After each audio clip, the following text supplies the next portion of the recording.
It is badass. Really it's a cool. Badass name. Yeah. A lot of people have weird names nowadays.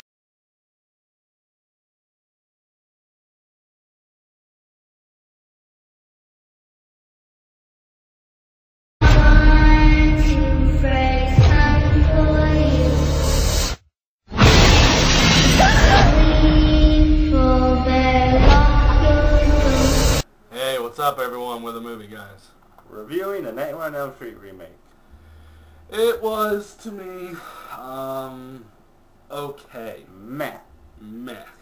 It was directed by Samuel Baer and produced by, of course, Michael Bay, who does all of the horror remakes of the past With 10 years. his company Platinum Dunes with Andrew Form and Brad Friller. And the director, Samuel Baer, this is his first directing job as a movie. He did music videos with like Nevada and Merlin Manson. He was basically Michael Bay before he got famous. Exactly. And you can tell definitely that this is his first movie because it's not real developed at all. Like the characters don't have much development. The only good saving grace of this movie at all was Jackie Earle Haley playing Freddy Krueger, and even at that, he wasn't as good as the original. And the other person I thought that did a good job is Kyle Gallagher. Yeah, he was okay.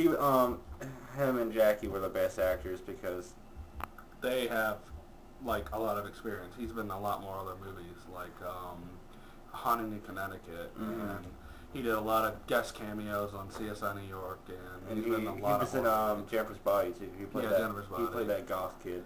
He's always pretty good. He's always okay, but the other cast just wasn't good at all. Like really, it was really bland, and half the characters looked like they were asleep. I mean, I know they're supposed to play insomniacs, like on the verge of falling asleep, but their acting made us want to fall asleep because it was not believable. It's just they were doing a stone face routine, which had nothing to do with falling asleep. Well, basically the movie is about like the original, except this one goes into Freddy, instead of being like a child murderer, he liked to touch little kids. Yeah, it has that's the best part of the movie to me, was the backstory.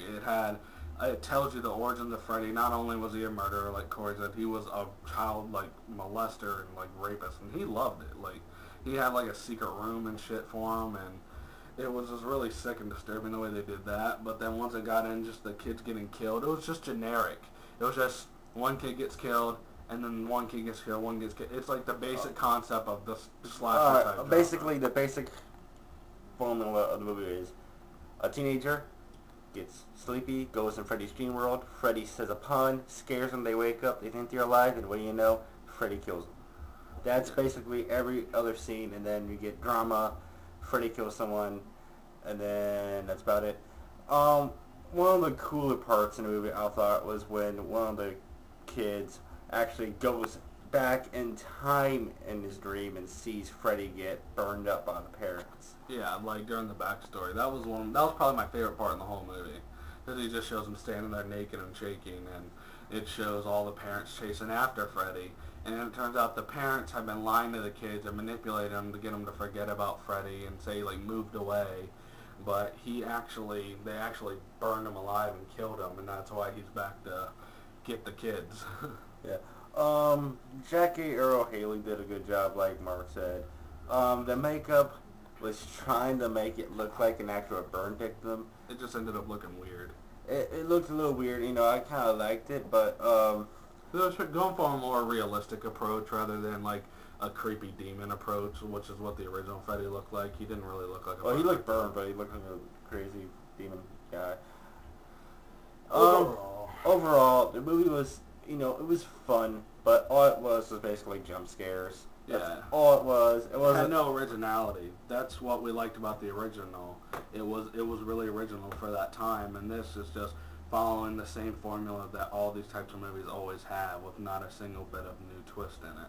And that's why it was just bland to me, and I would give it a 6 out of 10. It was fun, you know, if you have little friends over, have beer, or if you're on the rage, don't do that, but whatever.